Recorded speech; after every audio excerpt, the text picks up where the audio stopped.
नमस्कार मित्रांनो, हॉस्टेलमध्ये राहून आम्ही कसा चहा बनवतो आज मी हे तुम्हाला शेअर करत आहे। सर्वप्रथम मी अद्रक कापून घेते आणि इथे वायर छोटी असल्यामुळे असं बादली त्याच्यावर डब्बा आणि असं मग केटल ठेवावी लागते। आणि आम्हाला सकाळी हॉस्टेलमधून दूध भेटतं, एक कप प्रत्येक मुलीला भेटतं। मग सकाळी 1 कप आणि संध्याकाळी 1 कप असं आम्ही 2 टायमाचा चहा करतो।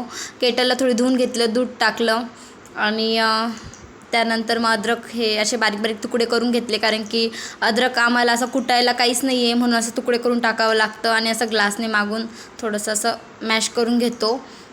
आणि आता त्याच्यामध्ये आपण टाकू, केटलमध्ये दूध टाकलेलं आहे, चहा पावडर टाकायची आणि दुधामध्ये ऑलरेडी साखर टाकलेली असते सकाळी म्हणून थोडीशी साखर टाकतो आम्ही।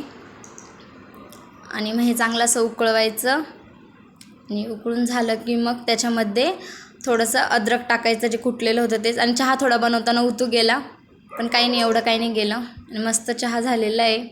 माझे व्हिडिओ जर तुम्हाला आवडले तर नक्की लाईक करा, शेअर करा, कमेंट करा।